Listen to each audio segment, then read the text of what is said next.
At what point on the scale do you consider work more important than your personal life? Is there like a certain question you ask yourself? And if you answer yes or no, that's how you make the decision? Like, is there one particular like measure to like determine it? I think it's a new generation of women in the workforce who don't necessarily want to be the ones who take care of the family. They want to have careers, and I find myself in that position. I want it all. I want everything. I want to be able to climb the ladder, corporate ladder. I want to be able to be a mom. I want to be able to maybe coach some sports on the side. How I'm going to be able to balance having a family and working, and I constantly wonder how much of a challenge that actually is going to be, because I see so many women who can do it, and I also see people who do struggle with it.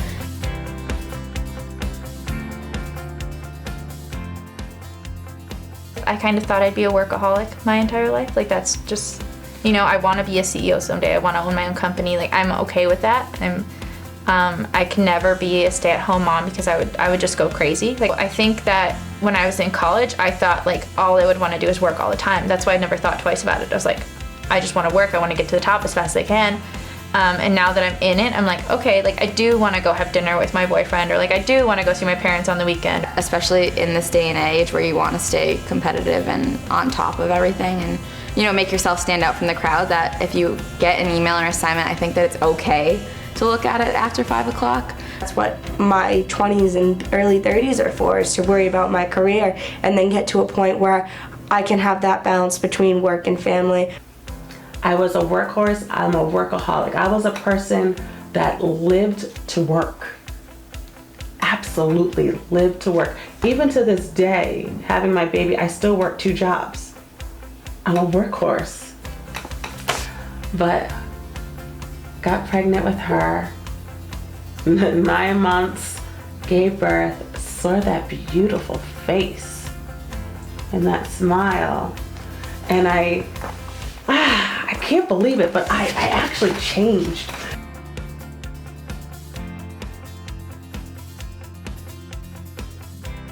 So my perception was that I actually wanted my life to continue that fast pace.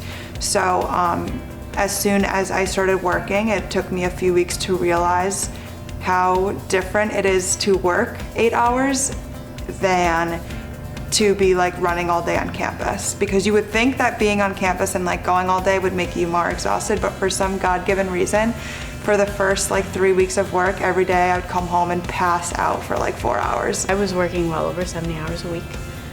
My best friend asked if we were still friends at one point, and I was living with her too, so that was a lot. I had no personal life. I was in the office 7 days a week for at least 10 hours a day. It just wasn't conducive to anything. I didn't see my parents, my grandparents, my family for like 6 months, and that's how long I was there. Even if someone could have just looked at me and said, at the end of your 8-hour day, you'll feel more tired and more drained, and depressed is a hard word, but more like defeated after an 8-hour workday than you did after like a 14, 15, 16-hour college day. The first couple of years when I was working the crazy hours, there was no work-life balance. Like, you worked, and when you wanted life, the only people that you had to spend time with were people you worked with. So you just like I didn't see my friends a lot. I had to work on Christmas, you know, you're working on Thanksgiving. Television doesn't stop ever, so when people have holidays, you don't. And that was hard for me to get used to. And that was a big reason why I started kind of looking into other opportunities. You think you know what life is gonna be like, but you don't until you're there. And I think it's different for everybody. Doing it in my 20s is fine, like, and I could probably keep doing it for a couple of years. But when you think ahead to like, okay, what if I ever wanna have a family? Like, these women that I'm working with don't see their kids. If their kids are in school, they see their kids before they go to school at 6 o'clock in the morning, and then they see them on their off days.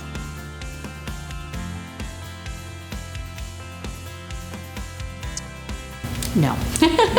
I'll be honest with you, no, I wasn't. You know, when I got out of school, I was really focused on my career, and you know, I had the perspective of I was going to work really hard. I set some great goals for myself, and I was going to make it happen. I'm honestly sure I never even thought about it. It was not a topic of conversation or news back then. I mean, we're talking 25, 30 years ago, and life-work balance wasn't really a discussion point. You just did it. You know, you went to work and you did it, and you know, I definitely didn't have any preconceived plans associated with it. Like I said, I'm not a planner. The other, you either had a career or you stayed home and had a family. You didn't do both, which I totally ignored.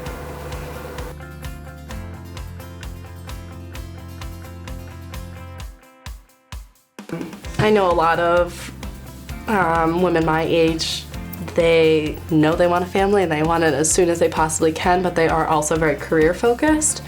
I'd say I'm more on the career focused side right now. So as much as I see myself in 10 years or whatever, 10 years like with a family and maybe with kids at that point too, I try to keep myself focused. I know like my family now is what's very important to me, and without that, like there's no point in working, or like what other life goals are better than having like people to spend time with and share your successes with. I want to look into possibilities of either part-time working or working from home, because thinking of getting married and having kids, I really want to be around my kids. I don't know, I've just always, as I was thinking about my future or thinking about where I'd like to be in 5 to 10 years, children always, like, I'd eventually like to have children, so factoring that in I think is really important.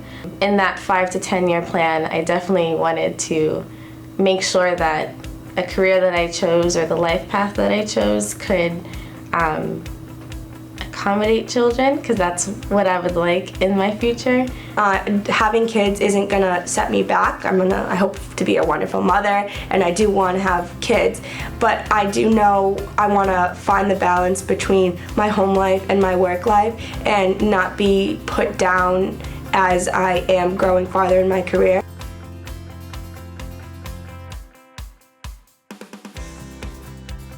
I'm so young in my career that when I have to go on like a trip for work or anything, that like excites me, rather than, I know in like 10, 15 years I'm gonna be like, oh, I don't wanna go on this business trip right now because, you know, my kid has their soccer game this weekend or whatever the situation is. It's something that pops into your head every once in a while. It's not because I'm ready to have a family or I'm married or even close to doing any of that, but you kind of look and observe what your situation is in each job that you've had, and you're like, all right, well, at this place I could have done that, in this place I can't.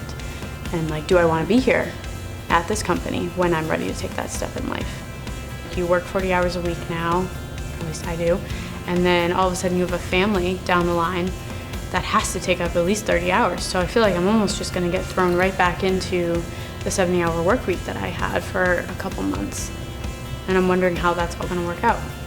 I want to make something of my life, and I don't want to be that person who's a stay-at-home mom. Not that that's a bad role. I mean, all the power to you if you could do that, but I don't want that for me.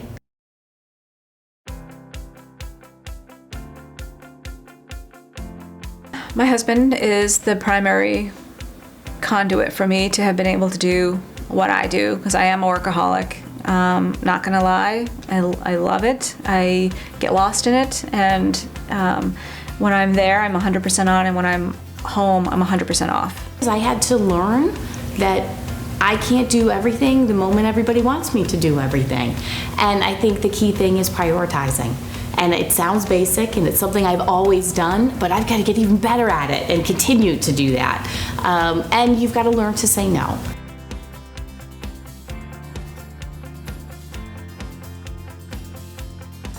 But when you get pregnant, they start to visualize you and see you a little differently. And so I wanted to get all that out, all that climbing done beforehand. After having the baby, like I said, it just changed for me. Having the commute, the traffic, and things like that, it really just changed my work-life balance. Beforehand, it's like, don't have any opinions about being a mom or how it's all gonna work, because once it happens, it's total game over what you thought before. I'm still a go-getter. I still love to work. I still want to climb that ladder. I still want to break through the concrete ceiling, laugh at the glass. You know, I still want all that, but I just don't care about it right now. I don't really want to be a stay-at-home mom. I want to use my education. I want to use my motivation, my driven personality. And I do want to work. I want to make a difference and I want to use my brain. So how can I be a mom? How can I be a good wife? And how can I be a good worker at the same time?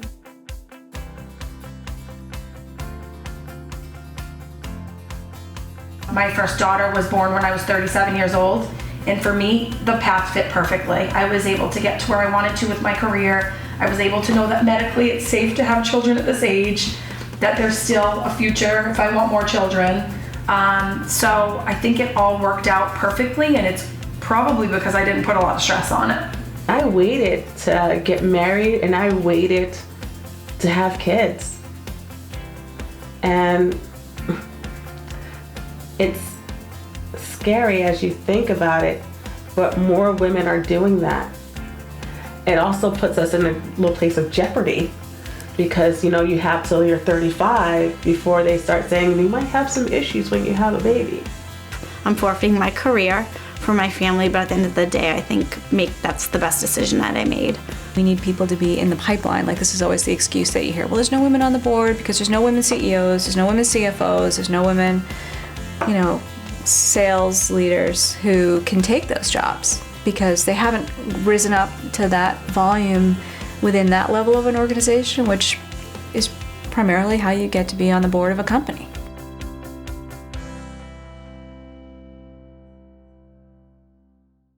Flexibility is a huge, huge proponent of what women need in the workplace, and even men.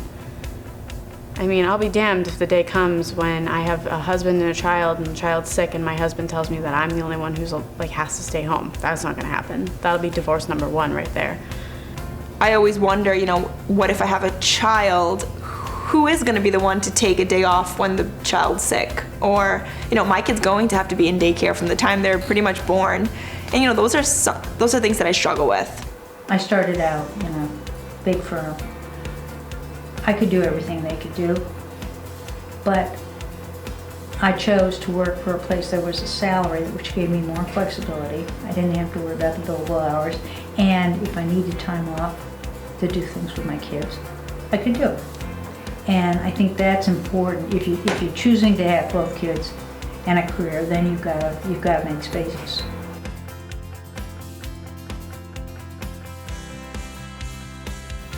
So it's tough to want to have it all, being married, stay married, have kids, have healthy kids, and have a really successful job.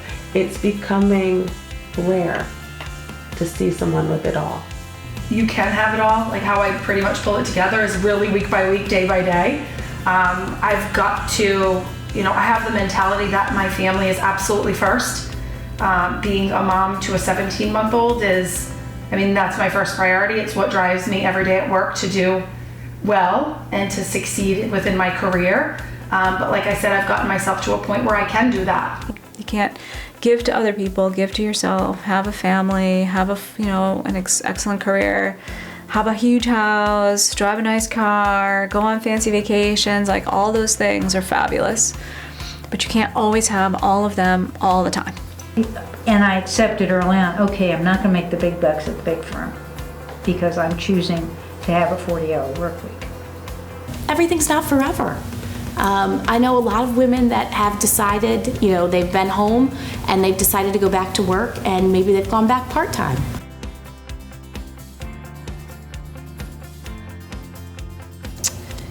You can't live in the future like that. You always have to plan for the future and always say, hey, this is on my mind, and forecast and, do the necessary things today in order to plan for the future, of course. But in order for me to sit here today and start worrying about what could happen or what's going to happen, there are so many variables from now and 5 years from now that will happen. And life's short. You don't know what's going to happen when, so you gotta live it up.